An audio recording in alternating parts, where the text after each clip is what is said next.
Why you need to be the kind of person that takes jokes too seriously. Yes, I said you need to take jokes way too seriously. Isn't this the thing that we often hear that, oh, you just take jokes way too seriously, or you shouldn't be so uptight, or you need to loosen up, while people are using those jokes to hurt you and abuse you?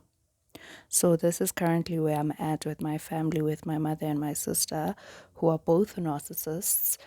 I am at a point where I am taking the jokes too seriously.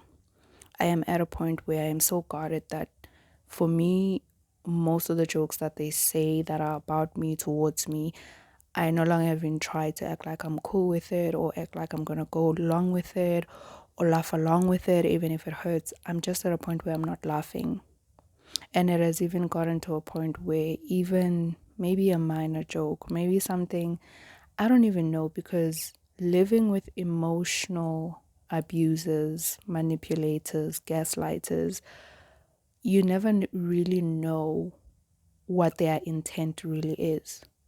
So I don't even know, even maybe the jokes that I consider to not be really aimed at me or meant to hurt me, I don't know if they really not meant to hurt me, because I really don't understand these people. And I don't even want to give them the time or energy to confuse me anymore. So I am going with no longer laughing at any of their jokes, because most of them, they've hurt me. Most of them, they have been abusive. And like most people in those situations, you simply laugh along, perhaps just to get the moment over and done with, or maybe because you don't know what to say, you don't know how to speak up for yourself, you don't know how to stand up for yourself. And for someone like me, who has always had a major problem with low self esteem, not being able to assert myself, not being able to speak up for myself, and I don't even just mean like finding the words, that was also a challenge, but literally having the words come out of my mouth. It was very difficult for me. I remember at times where I would try to confront my sister about something maybe that hurt me, and I would end up almost crying, and I would beat myself up for that, because I felt like I lost control of the situation. And for the longest time, I hated when people said when you confront somebody or deal with something, you need to not be emotional. Because for me, it didn't make sense. How can you say I should not be emotional when I am clearly emotional? Because maybe something has affected me emotionally. You have upset me or you made me angry. And so emotionally, I feel some type of way. And so I was always the type of person to react very emotionally, to a point where when I was confronting somebody, and it's specifically my sister, because she's always just had, her personality has always felt like, has made me small. She just had a way, because she's a bully, she's bossy. And so I always felt small. And so instead of really stating my point and saying what I don't like, I felt like I just ended up cracking. I ended up almost crying, trying to hold back tears. And I felt like I lost the upper hand. And not to say in an argument or a confrontation, it's about who's winning or losing or really having an upper hand. But I lost control of the situation. And because I would crack and almost cry and be very emotional, my point never really got across. I just seemed like a very emotional person who's not really being rational. And so even with the confrontation or whatever we were talking about, it just didn't really impact her. Not that if I have control over my emotions, it would, but it would make me feel much better if I had emotional control whenever I tried to articulate myself or confront my sister on something, or anyone else for that matter, anyone else who might have hurt me, made me upset or angry, because those are the type of things we have to deal with on a consistent basis, consistent. Those are the type of things that we have to deal with throughout our lives, because sometimes you're going to have to confront somebody, sometimes you'll have an argument, sometimes you will have to have an intense discussion.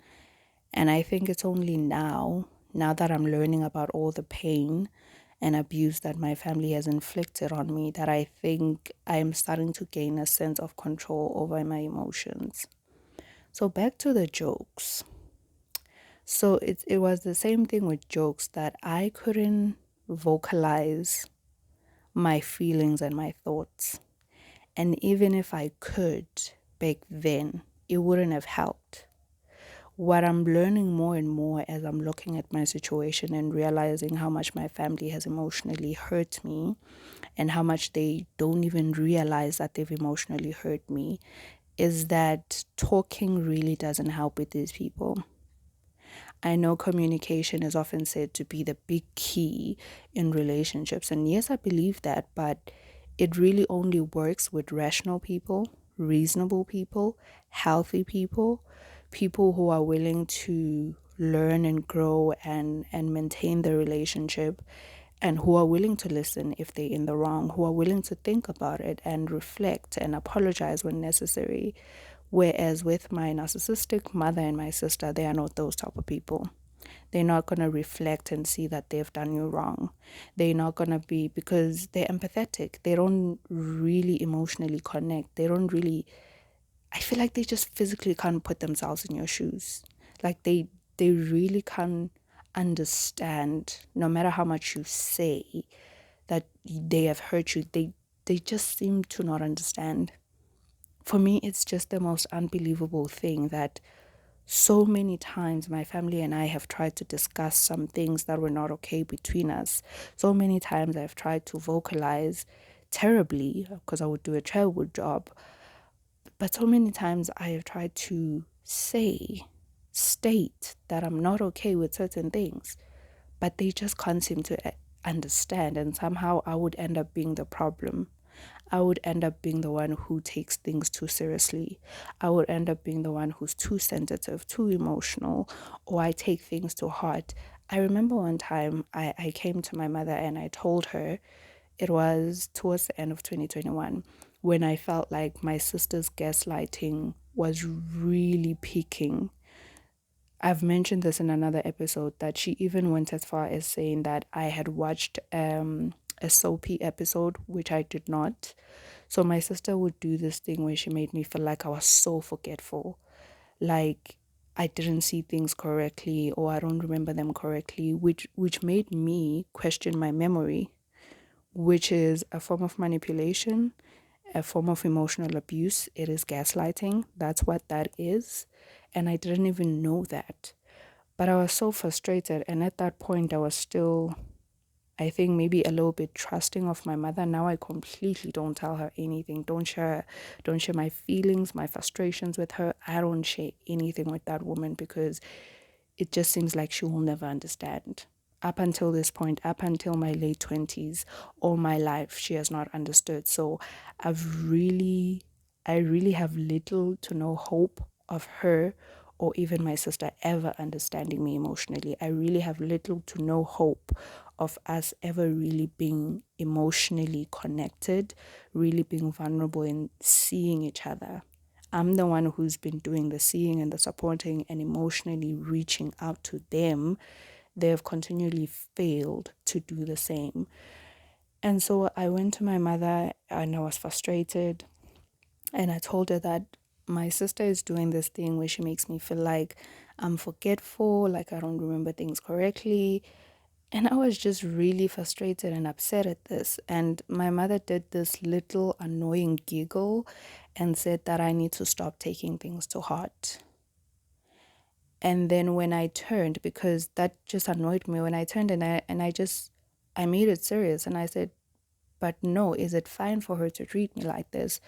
And then she swinged and was like, no, but you know her, sometimes she wants to have the last word.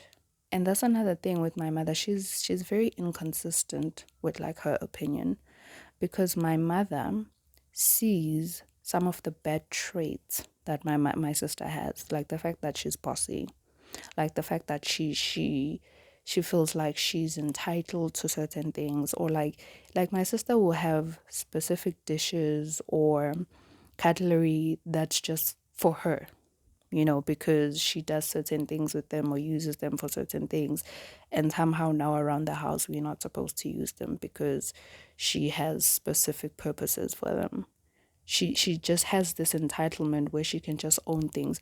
Mind you, she did not buy those dishes or the cutlery or anything else for that matter in this house because she's a student. So she did not contribute financially whatsoever to any of the things that she feels so entitled to owning.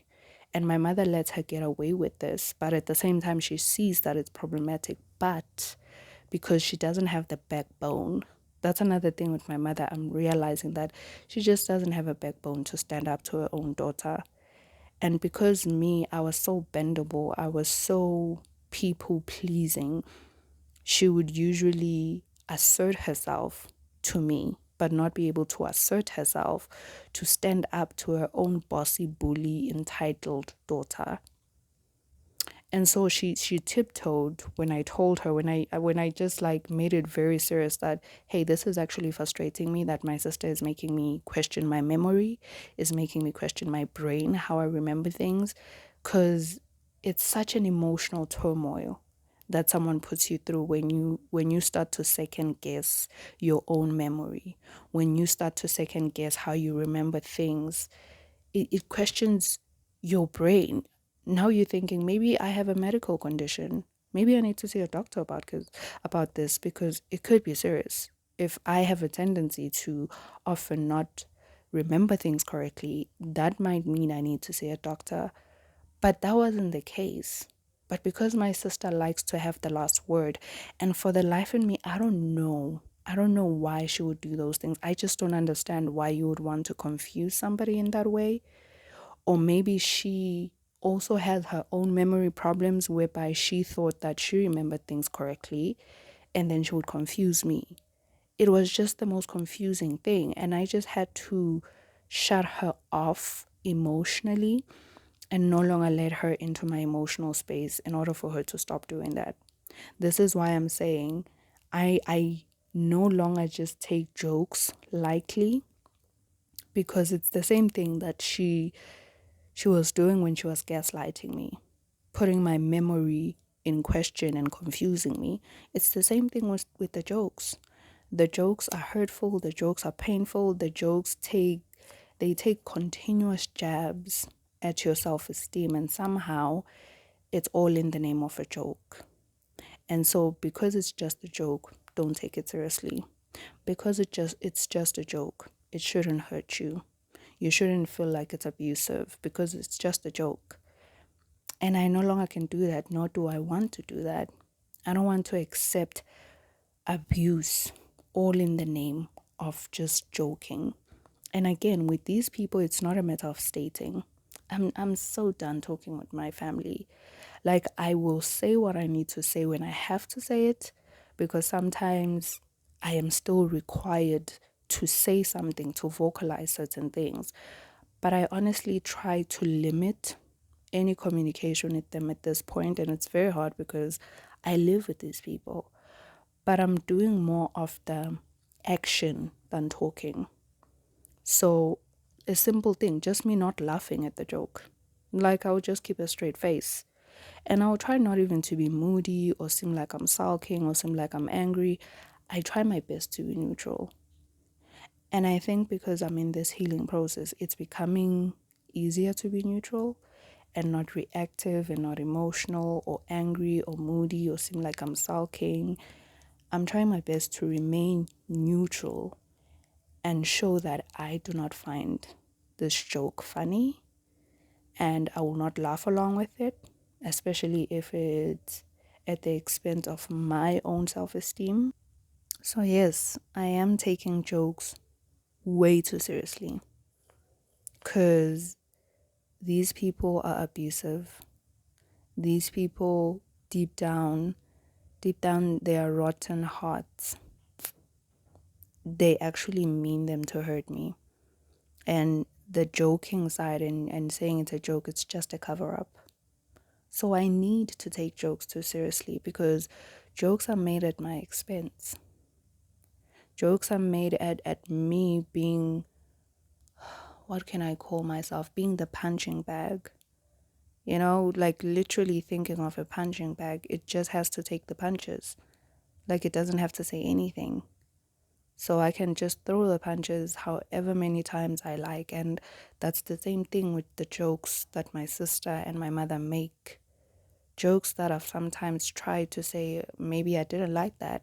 But instead of them putting themselves in my shoes or understanding, sometimes you don't even necessarily have to put yourself in someone's shoes. If someone just says they don't like something, please stop doing it. You don't really have to understand their own reasons. Maybe for you, you find it like it's not a big deal. You don't see that it's a big issue. But if they have stated to you that, hey, I don't like it when you say this or do this, like really, you just need to stop that. Or unless you're willing to really have a conversation about it and ask them, why are you not comfortable about that? Why? Because then I think maybe that would be a much better approach to try and understand where they're coming from. If you feel like maybe, oh, that's just something light, it's not a big deal, but to show that you genuinely care and maybe to even make them understand that, hey, maybe it's not a big deal, not to make them feel like their hurt is invalid. That is my biggest problem with my family, that my hurt, my pain, it is invalidated. It's made to seem like, oh, just don't feel like that. But if you come from a genuine place where you're just trying to show someone maybe another side, because sometimes maybe a joke is just a joke, genuinely, but maybe because I have a certain wound or a certain experience or a certain past relating to that, it might hurt me.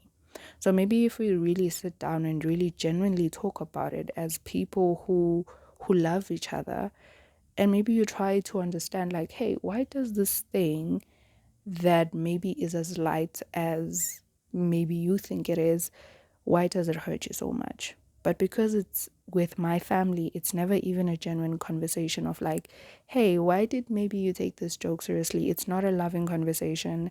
It's not a genuine conversation where they're trying to understand where I'm coming from.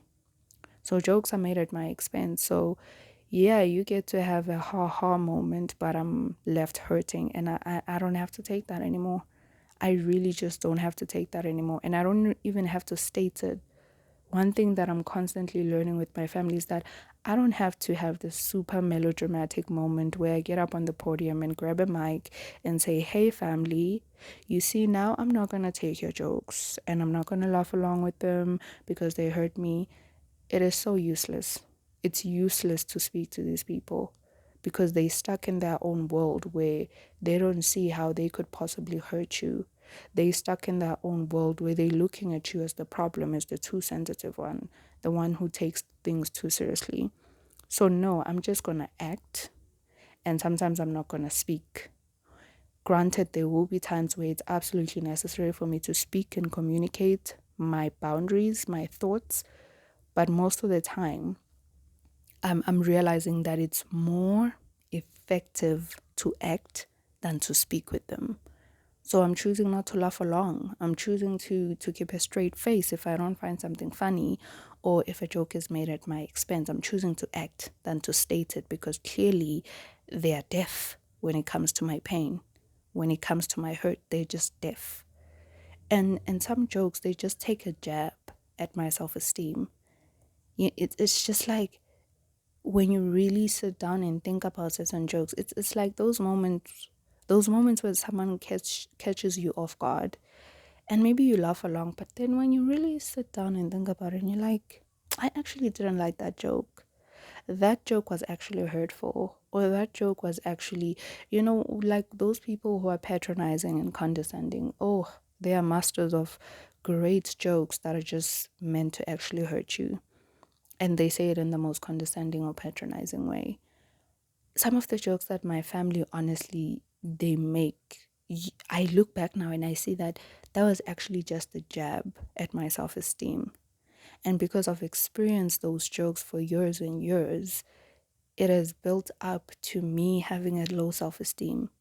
I always say this in all my episodes. My mother and my sister, they are major, super major contributors to me having a low self esteem, to me having anxiety to a point where I felt crippled, where I felt like I couldn't function, to me dipping in and out of depression, feeling a deep void inside of me, feeling like I'm worthless, not knowing my value because I was so dependent and reliant on my family, to encourage me and, to give me a confidence boost, even though I never got it. But somehow I was still dependent on them because obviously they're the people that I am closest to. They're the people I grew up with. They're the people I know. They're the people in my mind that I thought were supposed to be there for me. Logically, that's what I expected, but I never got it. And it took time for that to fully sink in because I still somehow still trusted them with my feelings. I still somehow still trusted them with myself until I just no longer could do it. And other jokes are just unnecessary. Other jokes are just unnecessary. They are oversaid. They are overdone. Just today, as I'm going to sleep, I say to my family, good night. And sometimes I say good night and then I remember, oh, I forgot to take something from the kitchen. And then I go back to the kitchen. And somehow that became a joke. And for me, it's not just that I don't want a joke to be made about me. I don't think I take myself that seriously, but it's just the problem of just like, oh, it's just not necessary. And not only is it not necessary, if this was a one-time thing, I'd be like, oh yeah, that's funny. I said good night and then I came back. But it's the number of times. That wasn't the first time that said that. It is said over and over again to such a point that you now hate hearing this joke. Maybe sure, the first time it was funny and you were like, ha ha ha, this is funny. And then the next million times, it's obviously not funny. So sometimes even their jokes, they're repetitive. Like even with me in my other episodes where I've mentioned that my family used to joke and tease me about my feet and say how ugly they were. It was so repetitive. Like, yeah, I get it, guys. My feet are ugly. Can we move on now? Can we talk about other things? Can we talk about the state of the world? Can we talk about politics? Can we talk about anything else besides my toes? Because it just gets like, do you have to make a joke about it every time? It's one thing that you're making a joke that I don't find funny, that hurts me, that makes me see and view my body in a certain way, that makes my self-esteem lower and lower. But then it's another thing for you to repeat it days on days on days. Like, does it have to be repeated so much? Like, the jokes are oversaid, they are overdone. It's like, yeah, guys, I get it. My body, like when I was super skinny, like, okay, I'm super skinny. Like, why does it have to be a continuous joke? Why does it have to be a joke for decades? I mean, literally think about it. Even a joke, maybe even made by a comedian. Let's take a comedian and you just loved that joke and you like, every time I hear that joke, I laugh. But really, how many times do you really want to hear that joke and you can still find it funny? I bet you don't want to hear it every day. I bet you don't want to hear it every week. I bet you don't want to hear it every now and again. I bet you don't want to hear it a million times. For me, it's the repetition. Sometimes it might have not been a daily teasing or joking about me, but the frequency, like it was so frequent that I knew the joke. Yeah, it like when I take off my techies or my socks, here comes the joke about my toes, my feet. It's so repetitive. Like it's almost like they're trying, ooh, this is just so creepy even thinking about it. It's almost like they're trying to program you to really condition you to think about yourself that way. Because if something is repeated so many times, then you start to believe it and then you're like, you know what, now I believe it. My feet are ugly, they are hideous. And it's not even a matter of, I'm not saying lie about my feet. If my feet are ugly, they're ugly, okay? I don't want people sugarcoating that. But at the same time, I don't want a repeat of that fact. I don't want to be repeatedly told that fact every day. Like, what use is that? What good is that? And I look at other families and I watch movies and I read about other families. And you see other families that are able to joke about each other's imperfections, maybe your toes, your body, and somehow they're able to do it in a loving manner, in a way that makes the other person accept themselves more, in a way that is not a way to belittle you, not to make you feel small, not to make you hate yourself, but in a way to embrace your imperfection, to laugh about it. You know what I mean? So even just the joking, it was actually an opportunity for us to even bond. Sometimes you can even bond about that fact so that you can show your loved one, like, hey, laugh at yourself about this. Maybe your nose is a little bit crooked, maybe your forehead is so what, because it's true, we have these things. I mean, I don't want to lie to myself and pretend like everything about me is perfect, like my body is absolutely perfect. Like, we have to be able to laugh about these things and look at the imperfections and embrace them and laugh about them. But that doesn't mean on a daily basis you want someone pointing out your imperfections. That doesn't make you feel good. That doesn't make you feel good. It actually makes you feel worse, to a point where you're now ashamed of that part of your body or that part of yourself or a part of your personality, that you want to hide it. Because now somebody keeps on poking at it and pointing it out and making even other people aware of it. And then it becomes a big thing. They're putting magnifying glasses on the most unperfect, if I could remember, like on the most imperfect part of yourself. And there's no need for that. There's no need for my imperfect body, imperfect personality to be constantly scrutinized. And especially the fact that it's not even in a loving way. It's not even made in a way to help me to embrace myself. Because the jokes that they would say about my body or my personality, oh, trust you me, they were not in a loving way. It wasn't their attempt to help me to embrace who I am, or to help me to make peace with who I am, my imperfections, my flaws. No, it was actually to magnify them. In a way, it's almost like they were trying to help me see more of my imperfection.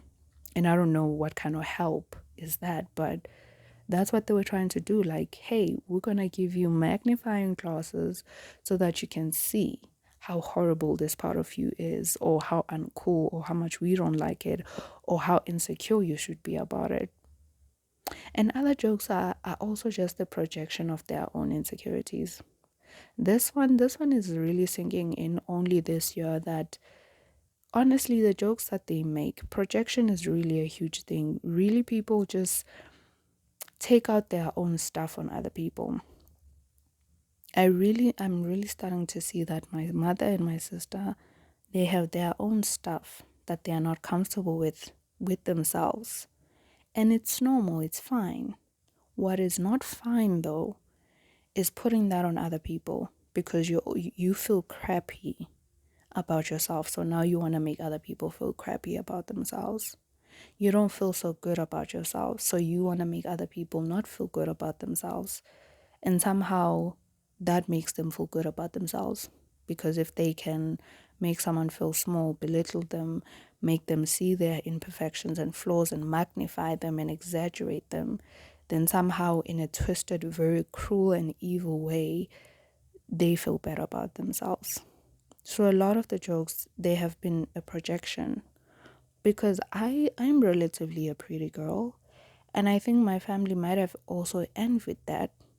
And this is not even to say it in a prideful way, but for someone who hasn't been able to see her beauty for the longest time, I'm now realizing that, hey, I am actually pretty. And perhaps for them, teasing me about how skinny I was, or teasing me about my feet or my flat ass, was a way for them to make them feel good about themselves, because they saw how pretty I was. Facts. I never thought I would say that, but I'm really thinking about it, and I just gotta admit what's the truth. The truth that is staring me at the face. And other jokes, the jokes are just, the thing with jokes, it's just a way to justify an excuse themselves for hurting you. It's just an excuse to hurt you.